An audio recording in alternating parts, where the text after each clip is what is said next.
ನಮ್ಮ ನ್ಯೂಸ್ಗೆ ಸ್ವಾಗತ. ಅಕ್ರಮವಾಗಿ ಮರಳು ಸಾಗಾಣಿಕೆ ಲಾರಿ ವಶಕ್ಕೆ.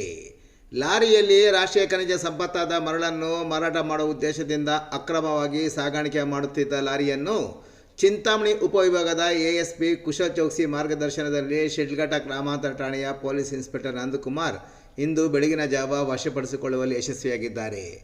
ನೆರೆಯ ಆಂಧ್ರ ಪ್ರದೇಶದ ಉಂಜುಕೋಟದಿಂದ ಬೆಂಗಳೂರು ಕಡಪ ರಾಷ್ಟ್ರೀಯ ಹೆದ್ದಾರಿ ಎಚ್ ಕ್ರಾಸ್ ಕಡೆಯಿಂದ ಬೆಂಗಳೂರಿಗೆ ಅಕ್ರಮ ಮರಳು ಸಾಗಾಟ ಮಾಡುತ್ತಿರುವ ಬಗ್ಗೆ ಚಿಂತಾಮಣಿ ಎಎಸ್ಪಿ ಕುಶಲ್ ಚೌಕ್ಸಿರವರಿಗೆ ಬಾತ್ಮೀದಾರರಿಂದ ಸಿಕ್ಕ ಖಚಿತ ಮಾಹಿತಿಯ ಮೇರೆಗೆ ರಾತ್ರಿ ಶಿಡ್ಲಘಟ್ಟ ಗ್ರಾಮಾಂತರ ಠಾಣೆಯ ಪೊಲೀಸ್ ಇನ್ಸ್ಪೆಕ್ಟರ್ ಮತ್ತು ಚಿಂತಾಮಣಿ ವಿಭಾಗದ ತಮ್ಮ ಕಚೇರಿಯಲ್ಲಿ ಕರ್ತವ್ಯ ನಿರ್ವಹಿಸುತ್ತಿರುವ ಸಿಬ್ಬಂದಿಯಾದ ಚನ್ನಕೇಶವ ಮತ್ತು ಇತರ ತಂಡವನ್ನು ವಾಹನ ವಶಕ್ಕೆ ಪಡೆದುಕೊಳ್ಳಲು ಕಳುಹಿಸಿಕೊಟ್ಟಿದ್ದು, ತಂಡ ಎಚ್ ಕ್ರಾಸ್ ಬಳಿ ಲಾರಿಯನ್ನು ಇಂದು ಬೆಳಗ್ಗೆ ವಶಕ್ಕೆ ಪಡೆದುಕೊಳ್ಳುವಲ್ಲಿ ಯಶಸ್ವಿಯಾಗಿದ್ದಾರೆ.